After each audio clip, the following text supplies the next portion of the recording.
So I want to circle back on something we talked about in May when Pewdiepie signed this exclusive live streaming deal with YouTube after going and working on DLive. And we were asking, has Pewdiepie taken the knee? Because here he is, he's the biggest creator. I think he's the biggest individual creator on YouTube. He gets millions of views. And we talked about how by going up through when the early kind of internet, when it was the Wild West out there, he bypassed all the traditional gatekeepers you have in media, in music and entertainment, because you have like these rep agencies like CAA, and their purpose isn't really to get a person's name out there. It's to say they are safe, because anyone getting millions and millions of views needs to be controlled, essentially. Look at Joe Rogan, $100 million, but it wasn't to give him a platform to do what he wanted to do. It was $100 million muzzle. The first thing they do is they take away, they don't upload many of his interviews with more, quote, controversial figures. You don't see Owen Benjamin on there. You don't see Alex Jones, which was his most popular interview of all time. You don't see Stephen Molyneux or Gavin McInnes or any of these so-called problematic people. The problem with Joe Rogan was he was getting millions and millions of views and he was talking to anyone. So they needed to stop that. $100 million is cheap to the to advancing the cause of globalism. You need to keep people asleep. You need to keep information cordoned off in certain groups. That's just like YouTube has these algorithms. If you're a moderate size, say conservative commentator, they're not so worried about you as long as you don't set any of the real dangerous alarm bells off. But what they do is they will direct other conservatives to your channel, but you won't ever get any cross-pollination of ideas. They don't want like a liberal or a liberal group of people to be exposed to right-wing ideas and think, wow, there's some common sense there. So I always like when I get videos that get far less than 100% thumbs up, because you know you've run into and exposed certain people to ideas they've never heard. And even this idea is very foreign to a lot of people. They think they've risen to prominence because of talent or tremendous ability, and that's just what always bubbles to the top. And yes, you have to be very talented, but you don't break through to the mainstream. You don't just get to have millions of listeners and viewers or whatever your entertainment avenue is without being authorized. That's why we see black men get put into dresses in order to go to the next level, because it's a machismo culture. Black culture is kind of a macho culture, and if you're a black male entertainer, you're at the top of the black community totem pole. But if you want to be Mr. Ultra Famous, you're going to have to prove that you're at the very bottom of the entertainment totem pole. So they put you in a dress, they humiliate you. You have to do it in public to show that you're willing to bow down and embarrass yourself in front of your old community in order to become part of this new, more powerful one. And that way you will never go off script. You'll never say things they don't want you to say. I mean, look at the backlash 50 Cent got when he just did something as simple as say, I compared what Donald Trump was going to have me pay in taxes and Joe Biden. And even though he believes that Donald Trump doesn't like black people, which is ridiculous when you see him hugging guys like Kanye and so on. But when you just look at simple policy, a lot of black voters are waking up to, I think the Republican platform is better for me. And of course, they don't want that because the Democrats have taken the side of globalism, open borders, and one world government. And it's always kind of sad, you know, I've got friends, we're approaching 40, and here they are still going out every Saturday night trying to play in bands, you know, because they think they're going to make it. And number one, I have to tell them, like, you know, you're just not that good. Like, you're good as a garage band, but you're not that good. And number two, if you don't take the knee in front of the right people, you're never going to be allowed in the big famous people club. Like, you don't just make it, you know? Rage Against the Machine didn't just make it. They're an authorized group of individuals, right? Because they're on message. As I pointed out in my video talking about Rage Against the Machine reuniting to Rage for the Machine, I said, what do you think would happen if they raged against mandatory vaccines? I mean, what do you think would happen if Joe Biden won And he said, mandatory masks, mandatory vaccines. Do you think Tom Morello would tweet about authoritarianism? Nope.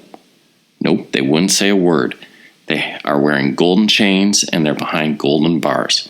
They're a little songbird in a golden cage. All of these celebrities, nobody is free that's getting millions and millions of views or listens or has any major platform. And I talk about Owen Benjamin a lot, but here's a celebrity that he wouldn't toe the line on trans kids. He wouldn't toe that line. He wouldn't say we should sterilize kids and give them hormones. He thought that was disgusting. Common sense. His CAA, a so-called talent agency that controls a lot of Hollywood talent, they basically dropped him. They were like, sorry, like I can't stand up for you. Basically, no more roles. You're out of Hollywood. And the only conservative actors that you see are usually old Clint Eastwood or James Woods or people like that. If you want to keep getting roles, you got to keep being their little parrot. You got to say their lines. When they talk about the fires in Australia being caused by climate change, they're not talking to you. They're not talking to me. They're talking to the people above them that decide whether they continue to be successful or not.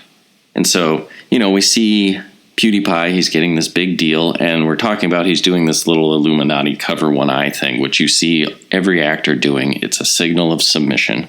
And I asked the question back in May, did Pewdiepie take the knee? Is that why he's on YouTube or going back to YouTube? And I want you to listen to what I said.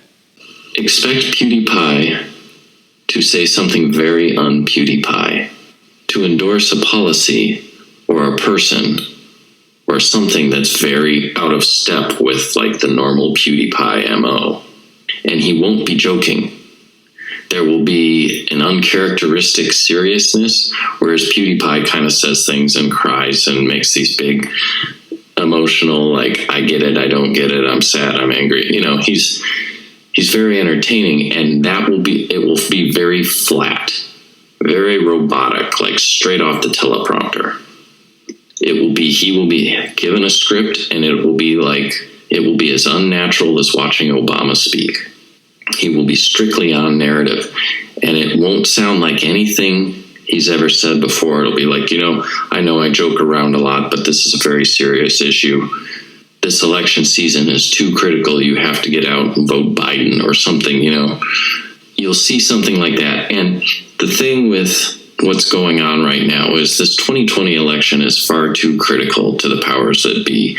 They were shocked when Donald Trump won, and they've managed to throw enough sand in the gears with the Russia collusion hoax and the Ukraine impeachment scandal and the almost aborted on conception China hoax. But they managed to slow him down. They've managed to keep him from draining the swamp. But when you see now what's coming out about Brennan and Comey, and it's all roads lead to Obama as directing this deep state resistance, they're desperate. And so they're not going to sit on their heels with an asset like Pewdiepie. They need him to help them win. A lot of times they take these celebrities, they fatten them up, they give them their drugs or whatever they need, and just leave them alone until some critical point for some critical issue. Well, the critical time is now for the deep state. They have to win in 2020 because now the tables are slowly turning and Donald Trump is getting the better of the deep state. So I would suggest, at least if Pewdiepie has taken the knee, you would have to expect him to be used by the powers that be here pretty quickly. He's going to get back on YouTube. He's going to start his new YouTube career, and the negative pieces go away, the puff pieces begin, and then before November, he's going to have to say something pretty un-Pewdiepie, because he's a useless asset to just let sit for years and years. And I don't believe that we've seen this. Like, I'm not a big follower of Pewdiepie, but what would have happened is he would have said something pro-Biden, and there would have been 500 news articles that are basically the same thing, written by a different journalist, saying Pewdiepie, uses common sense to support Biden or something stupid like that. Well, he hasn't done that. And so one of the reasons the celebrities go out and parrot these stupid talking points for the Democratic Party is what happens if you don't? What happens if you don't take the knee? What happens if you pull that Owen Benjamin and you won't endorse trans kids? Well, he got disappeared. Well, look at this. Has PewDiePie's channel been shadow banned on YouTube? October 22nd, 2020. Speculation over whether Felix PewDiePie Kjellberg was shadow banned on YouTube exploded online when fans noticed his channel no longer shows up in searches. And if you watch Jeremy from The Quartering, he's covered this in great detail, but you can actually watch people type in PewDiePie and you get like one video from 2 years ago or something, and then just videos about PewDiePie, but his channel was essentially disappeared. For over the last decade, PewDiePie has been seen as the face of YouTube for many, with over 107 million subscribers. He is the undisputed king of the popular video website. However, on October 22nd, fans became concerned that the 30-year-old was shadow banned by Google after his channel disappeared from the platform's search function. Fans began to notice something was amiss when his latest video received only 45,000 views after being up for almost 2 hours. This is unusual, as his content normally gains anywhere from 300 to 500K in that time frame. They made him one of these YouTube whales down to a little minnow.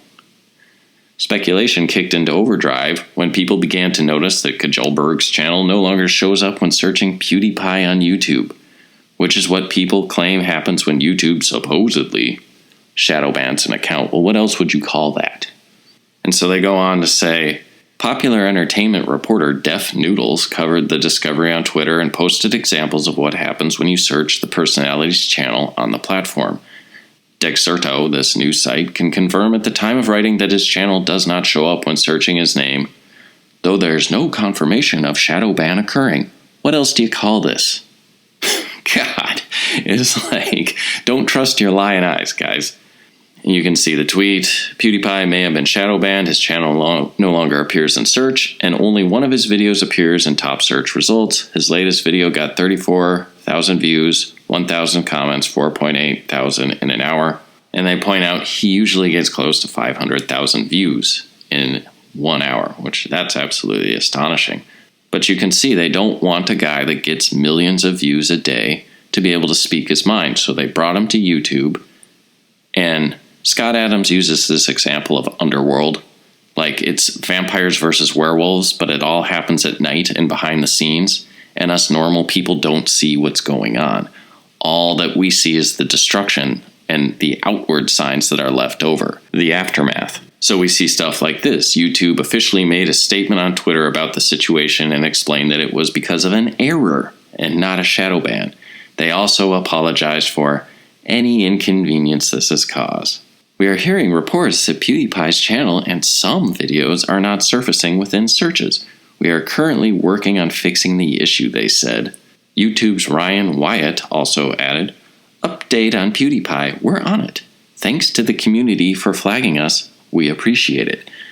Yeah, this wasn't a mistake. This was a message that was sent to PewDiePie, because I suspect he was called on to give the pro-Joe spiel, and he wouldn't do it.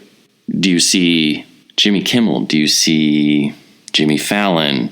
Stephen Colbert? Do you ever see these guys? Their channel just mysteriously suffers from this error?